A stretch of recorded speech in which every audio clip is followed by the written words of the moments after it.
आंतरराष्ट्रीय योग दिवसाच्या सर्वांना हार्दिक शुभेच्छा.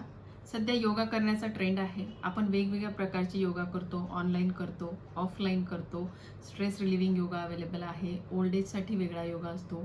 प्रेग्नन्सीमध्ये आपण वेगळा योगा करतो. लहान मुलांमध्ये सुद्धा वेगवेगळ्या प्रकारचे योगा शिकवले जातात.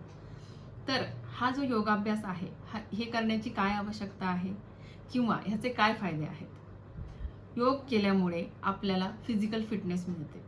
आपल्या बॉडीची स्ट्रेंथ वाढते, फ्लेक्झिबिलिटी वाढते, बॉडी बॅलन्सिंग वाढतं आणि परिणामी पुढे जाऊन आपल्याला जे आजार होणार आहेत, जसे डायबिटीज आहे किंवा बीपीचा त्रास आहे, थायरॉइड आहे किंवा हार्ट डिसीज आहे, तर ह्या आजारांपासून आपण बचाव करू शकतो किंवा हे आजार झाले असल्यास ते सुद्धा आपण आटोक्यात आणू शकतो.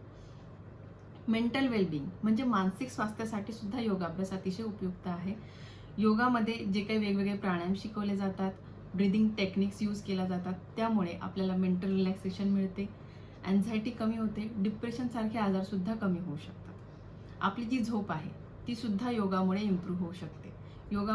योगातल्या एक्सरसाइजेसमुळे आपल्याला फिजिकल आणि मेंटल रिलॅक्सेशन मिळते. त्यामुळे स्लीप हार्मोन आपल्या बॉडीमध्ये चांगले तयार होते. परिणामी स्लीप डिस्टर्ब असल्यामुळे होणारा बीपीचा त्रास किंवा पित्ताचे त्रास आपण आटोक्यात आणू शकतो. सकाळी उठल्यानंतर जर उपाशी पोटी तुम्ही योगासनं करत असाल तर तुमचा संपूर्ण दिवस अतिशय एनर्जेटिक जातो. त्यामुळे योगा करणं अतिशय उपयुक्त आहे. रोज प्रत्येकाने 30 मिनिटे तरी योगा केला पाहिजे.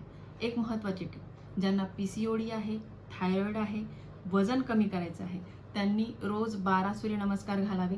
एका महिन्यामध्ये तुमच्या पोटावरची चरबी 1 इंचाने कमी होईल. त्यामुळे नक्कीच रोज तुम्ही आता योगा करा. धन्यवाद.